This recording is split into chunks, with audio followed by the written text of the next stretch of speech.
हाँ साहब, वो मेरे खोली के बगल में रहती थी।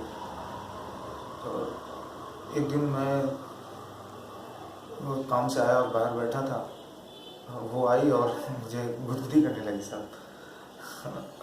मुझे बड़ा अचरज लगा। फिर मुझे खींच करके गई मेरे खोली के अंदर चलो, तो साहब मैं चला गया और उसने मेरे को जो है गिरा दिया अपने। और फिर मेरे ऊपर जो है इधर चूमा चाटी करने लगी साहब। तब सर साहब उसका आदमी आया और वो बोली कि ऐसे ही। मैं अचानक खड़ा हो गया उस साहब। वो उसने आमना देखा था और मेरी तरफ बढ़ा और वार करने लगा। उसी में सर मैं बचा अपने, उसके पास लोहे की राड थी ना सर, लोहे का काम करता है ना, तो मैं बगल में पड़ी हुई चाकू थी, मैंने उठाया और उसको भोंक दिया साहब। और फिर वो बोली कि मार दो इसको। मैं मारता रहा मारता रहा मारता रहा मारता रहा साहब। वो वहीं वहीं पे मर गया साहब। फिर वो बोली कि इसको यहीं ठिकाने लगा दो साहब। मैंने उसकी लाश को वहाँ ठिकाने लगाया साहब। और फिर वो मुझसे बोली कि साहब मैं तुमसे बहुत प्यार करती हूँ, मैं तुमको बहुत दिनों से तुम्हें चाहती थी। तो साहब वो बोली कि मैं तुम्हारे साथ रहना चाहती हूँ। तो साहब मैं उसे लेकर के दूसरी जगह चला गया। फिर मैं वहाँ रहने लगा। लेकिन साहब रोज़ आए दिन कोई ना कोई आता, वो बोलते कि ये हमारे गांव से हैं।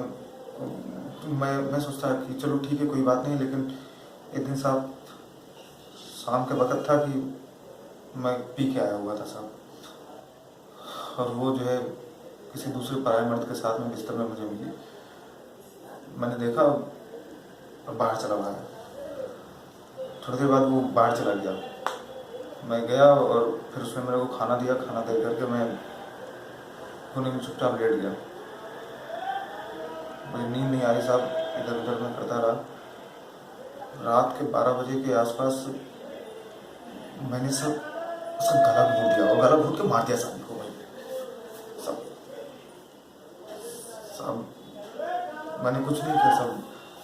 वो मेरे साथ में धोखा दे रही थी साहब। वो मेरे को बेवकूफ़ बना रही थी साहब, इसलिए मार दिया साहब। इसमें मेरा मेरा क्या कसूर है साहब?